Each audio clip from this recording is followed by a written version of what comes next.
For the remainder that we got, we're going to start with the lymphatic system. If we don't finish the full set, we'll finish it Monday prior to endocrine.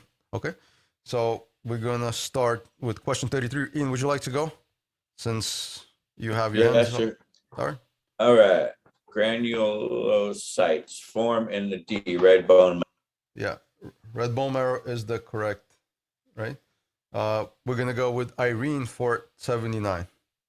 Okay, which of the following is not true of basophils? I put down E, increased production during parasitic infections. Correct. So basophils are not increased. Do you remember which one is increased in the parasitic infections? Parasitic. Was it eosinophils? Eosinophils is correct, right? Yeah, so we went over that in the videos, but good. We're going to go with number 80 with Milan. Which of the following descriptions best matches the term eosinophils?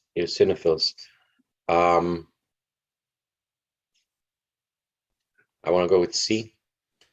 Defend against specific pathogen or toxin to produce antibody. So eosinophils do not trigger the production of antibodies. Those are done by the lymphocytes. The role of eosinophils is essentially their heightened response is in allergic reaction. So E. Yeah, and also in parasitic infections, right? So E is the correct choice here. All right, 82, we have Lindsay. All of the following are true of neutrophils except that they are B, phagocytic. So remember, except means which of these they don't do.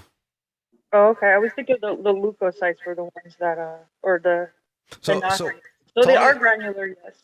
Tell me what's the overall role of neutrophils? Like what do they do predominantly? They help fight infection. Okay, and so they're the first white blood cell to come to the site of the infection, and they also, right, along with macrophages and eosinophils, they have the capability of phagocytosis. Okay, all right. I wasn't sure what they meant by the lobed nuclei. It means multi-lobated, right? Multi-lobed. So they remember when I was drawing the. Yeah, I remember you drawing. Yeah. So when they say rounded cells with lobed nuclei, it means that they're multi-lobated. Sometimes we call it polymorphs for neutrophils. Polymorphs, multi-lobated, right? Multiple nuclei. Okay, so is the answer are they D important? They're not important coagulation. Yeah. So which cells are predominantly involved in coagulation? Platelets. Platelets, right? So platelets. So then, except D would be the correct choice, because if you think about it, right, are they granular leukocytes? Yeah, because the three types of granular leukocytes were neutrophils, eosinophils, and basophils. So this makes sense. They're phagocytic, right? So what are the phagocytic cells? It's monocytes or macrophages, neutrophils, eosinophils. They round cells with lobed nuclei. Yeah, they're multi-lobated polymorphs. They active in fighting bacterial infection, absolutely, because when you have pyogenic, right, pus-producing streptococcus, staphylococcus, those are the primary organisms that will trigger the release of neutrophils, right? That will have neutrophilia. But what does not happen is usually they are not important in coagulation. Those are the platelets that are the primary players there. Okay, 84. We're gonna go with Jackson.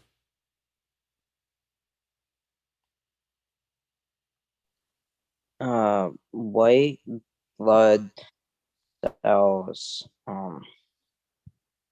that release histamine.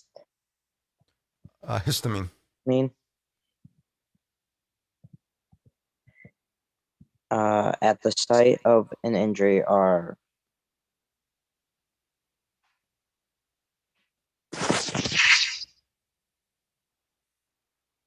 C, basophyllus. What'd you say? C, basophyllus. Basophils, yes. Basophils is correct. So there is in our body, right? There's the basophils and mast cells. So mast cells plus basophils, they will release histamine, and they will mast cells will also release leukotrienes. So those are the cytokines, right, that mediate inflammation, right, and attraction of other white cells to the site. By the way, eosinophils, on the other hand, they release histaminases, and they release aryl sulfatases. And this basically breaks down histamine. And this breaks down leukotrienes. So here you could see, right, basophils are actually causing more inflammation, but eosinophils, they can counteract that by releasing enzymes that break up histamine and leukotrienes, which is histaminases, right, enzymes that break down histamines, and aryl sulfatases, which break down leukotrienes. Just something you guys want to keep in mind. 85, we're going to go with Lita. Blank are large phagocytic white cells that spend most of their time outside the blood as fixed and free phagocytic cells.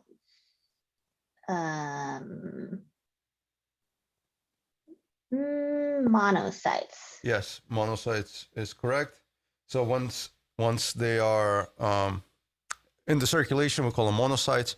But the moment they leave the circulation, let's say they are going to the alveolar, right, your lung tissue, alveolar tissue, we call them alveolar macrophages. In the central nervous system, they call the microglia cells, and in the bone tissue, they call osteoclasts. In liver, they call the Kupffer cells. Their job is essentially to patrol the area. They may live there for years, right? And the moment they identify a foreign pathogen, right, they may phagocytize it, or they may present it as antigen-presenting cells. By the way, you know, like we'll learn in the next chapter, right? Patients with type 1 diabetes, right? They basically, what happens with them is they have an autoimmune response where the body is destroying the beta cells in the islands of the Langerhans. So the body is identifying those beta cells in the pancreas as non-self. So it's causing that rapid destructions for those cells. So we see that. So that's abnormal response. Okay, 86. We're gonna go with Brian.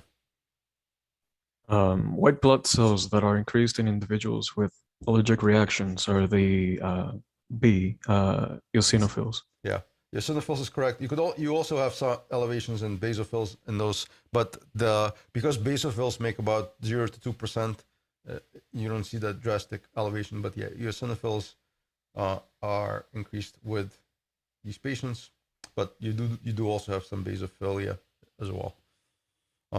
Okay, 88. We're gonna go with. We're gonna start back with Ian.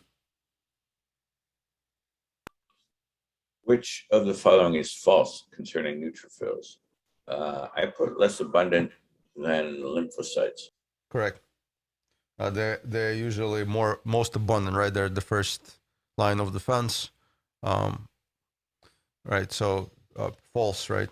So less abundant than lymphocytes is correct. 88 is A. 89, we're going to go with Irene. During a bacterial infection, you would expect to see increased numbers of A, neutrophils. Yeah. And do you remember what it's called when you have elevation in neutrophils? What is that term? Neutropenia. No. Neutrophilia. Yeah. Penia means poverty. Low. Yeah. Oh, okay. And philia means love, right? So yeah. So you have increased elevation. So philia is the correct choice. A. Okay. All right. 107, Milan. All blood for testing in a clinical laboratory is usually collected from a superficial. superficial vein, right? Yes, superficial vein is correct, right? So we're on the periphery, and we collect it. We can collect it from a central vein, right? If like if a patient has a central line, right? Central venous catheter, we could collect that there as well. Usually, you in your setting, right? You will not collect from the artery. The providers who collected from the artery, it's either PA physicians or specialized nurses who who are tasked with those type of lines, so they could do that. And the arterial blood is usually there to get arterial blood gases, but sometimes a patient may be in the hospital setting, like ICU, they may be very hard stick. You are unable to get IV access, or you are unable to draw blood. So the doctors may collect the blood from the arterial sample, but you are, for your purposes, right, the superficial vein is what you're going to be employing, right? So that's the correct choice. Okay, 112, we're going to go with Lindsay. A condition where pathogens are present and multiplying in the blood is called B. Bacteremia. I think the trick here is that they're multiplying. Okay, and I was also, because pathogen can be a virus or a bacteria, right? Yeah. But So, I think if they're multiplying, right, I think they were leaning towards this, the septicemia. septicemia because it's like more drastic. It's not because it's multiplying. It's like what is bacterium? It's just pathogen or bacteria, I should say, bacterial pathogen in the blood. But the moment you add multiplying, meaning they're reproducing, then you're at septicemia level. If you just listen, all of us, you wake up in the morning, you brush your teeth, you have some bacteremia in your blood, right? Or you floss, right? You may nick yourself. That's bacteremia in your blood. You have a little bit of pathogens that go into your blood, but they're not multiplying, right? But the moment they start to multiply, that's when you transition to the septicemia aspect of it. And then when you actually, your blood pressure drops and, your organs are not as perfused, they're in a hypoperfusion state. That's when we say patient is in septic shock. All right, got it. All right. 135, we're going to go with Jackson. How do basophyllus respond to tissue damage?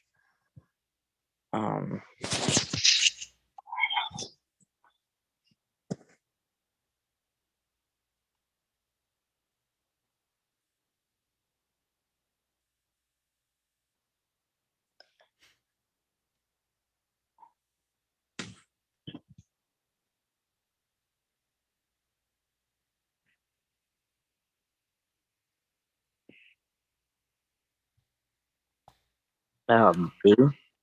You said B?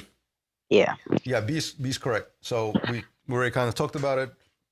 What they do is they release a variety of chemicals, right, including histamines, that promotes inflammation. That is correct.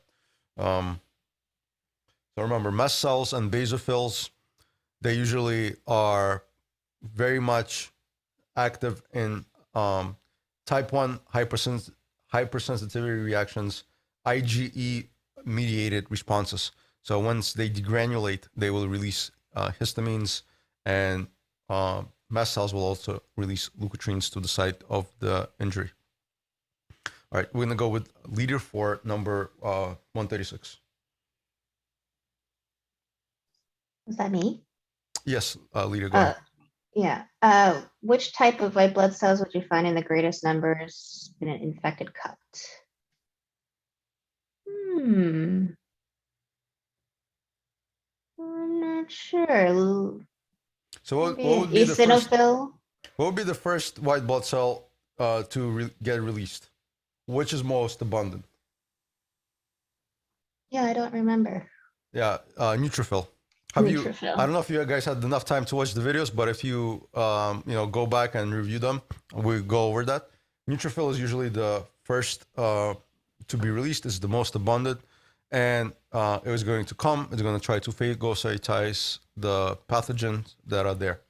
But yeah, please watch the videos if you have not done so. I know I posted it, I think one day ago.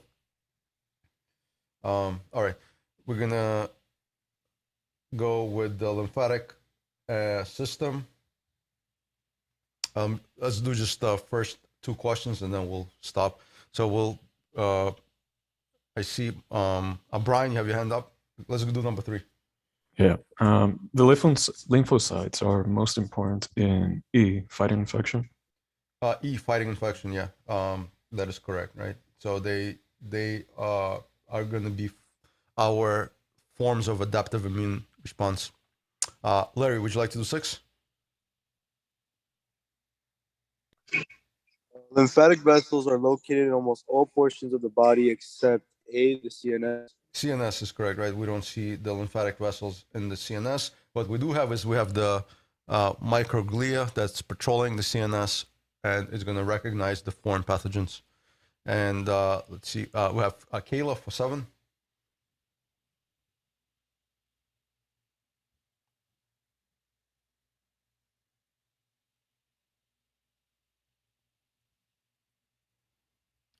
Kayla, are you here?